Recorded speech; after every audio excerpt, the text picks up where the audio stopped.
Welcome to this episode of Wreck-It Recruiter. I'm Katie McConnell Olson, your Wreck-It resident, and today we're talking about how to sabotage and go about an exit interview in all the wrong ways. Brought to you by the Strategic Advisor Board and GrowthWise Search Partners, providing human capital and hiring solutions for rapid growth companies throughout the United States. So let's talk about how to really do an exit interview all the wrong ways. And when I say exit interview, I'm talking about somebody has given notice, they're going to leave the organization, and you're going to sit them down and get some information about maybe what you could do better or, why they're leaving, where they're going, something like that. So how do we just bomb that sucker? First of all, don't do it. I mean, duh, that kind of goes without saying. The worst way to have an exit interview is to just not have an exit interview because who cares if they're leaving? Like, they're gone. Bye. Don't even bother with it. But if you are going to do it, I suggest that if you really want to blow it, do an exit interview via email. Maybe a pull down on SurveyMonkey that only just has a couple of options. So you could pull down the list and say, on a scale of 1 to 5, how much did you enjoy working here? Click the box. Satisfied, very satisfied, not very satisfied, etc.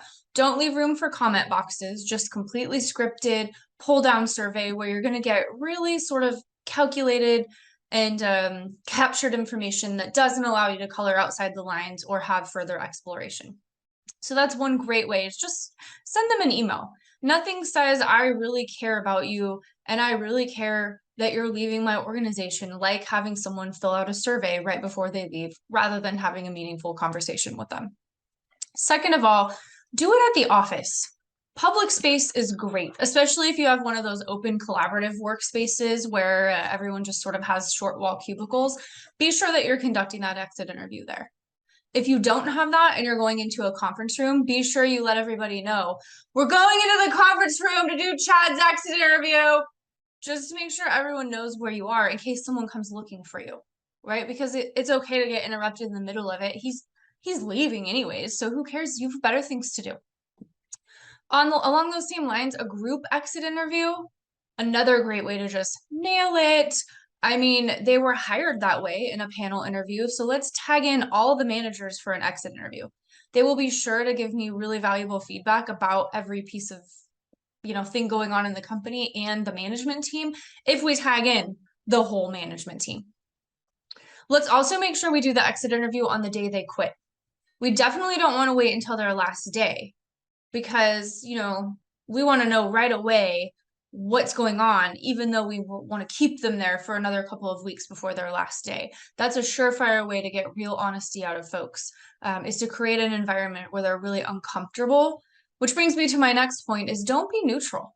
This is their chance to tell you how they feel. This is your chance to tell them how you really feel about them during that exit interview. So forget neutrality, forget asking, tell me more about that. No, you let them have it. This is your chance now.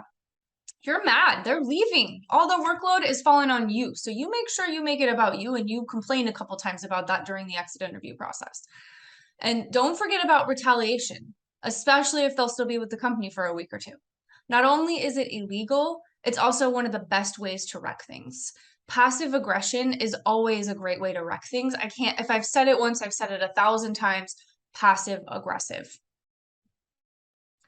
Okay, and there we have it. There's a couple of ways that you can really go about doing an exit interview, not exactly as supportive or as value added as we would like. So some of that may have resonated with you as maybe some things that you're currently doing, a few missteps, or maybe you're not doing exit interviews at all. To take a deeper dive into that and talk about how we can optimize some of these processes for you, or just take them off your plate entirely, click the link in the description and we'll be glad to help you. And don't forget to comment, like, and subscribe also. See you next time.